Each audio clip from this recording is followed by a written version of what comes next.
హరీష్ రావు మెడలో టీఆర్ఎస్ కండువ పార్టీ పేరు మారనుందా? భారత రాష్ట్ర సమితి మళ్లీ తెలంగాణ రాష్ట్ర సమితిగా మారనుందా? తెలంగాణ ఉద్యమమే ఊపిరిగా పుట్టిన పార్టీ పేరులో నుంచి తెలంగాణను తీసివేయడమే ఎన్నికల్లో ఘోర పరాజయానికి కారణమా అనే సందేహాలు వ్యక్తమవుతూనే ఉన్నాయి.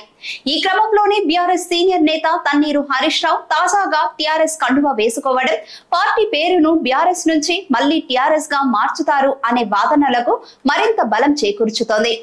ఈ నేపథ్యంలోనే బీఆర్ఎస్ కండువ వేసుకోబోయి పొరపాటున హరీష్ రావు టీఆర్ఎస్ కండువ వేసుకున్నారా, లేక పార్టీని మళ్లీ టీఆర్ఎస్ చేస్తున్నారని ఏదైనా హింట్ ఇస్తున్నారా అనేది ప్రస్తుతం తెలంగాణలో తీవ్ర చర్చనీయాంశంగా మారింది.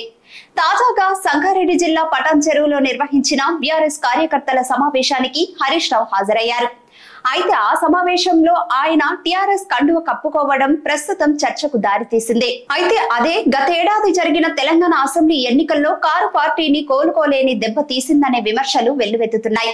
ఇక మాజీ ఎంపీ వినోద్ కుమార్ లాంటి సీనియర్ నేతలు కూడా టీఆర్ఎస్ పేరును బీఆర్ఎస్ గా మార్చినందుకే తెలంగాణలో అధికారం కోల్పోయామని బహిరంగంగా చెప్పినట్లు వార్తలు రావడం, గులాబీ కార్యకర్తలు నేతలు కూడా ఎన్నికల ఓటమిపై సమీక్షించుకునే సమయంలో పార్టీ పేరు మార్పే కొంపముంచిందని వాదనలు తెరపైకి తీసుకువచ్చారు. ఈ నేపథ్యంలోనే మళ్లీ టీఆర్ఎస్ అనే పేరునే పెట్టాలని డిమాండ్లు వెల్లువెత్తుతున్నాయి.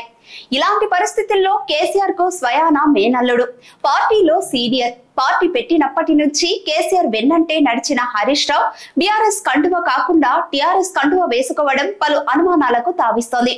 అయితే పొరపాటున హరీష్ రావు బీఆర్ఎస్ కండువ వేసుకోబోయి టీఆర్ఎస్ కండువ వేసుకొని ఉండవచ్చు అనే అభిప్రాయాలు వ్యక్తమవుతున్నాయి. ఎవరో చిన్న చితక నేతలు అయితే అలా అనుకోవచ్చు, కానీ పార్టీ అగ్రనేతల్లో ఒకరు సీనియర్ అయిన హరీష్ రావు ఇలా చేయడం రాజకీయ విశ్లేషకులకు కూడా అంతు చిక్కడం లేదు.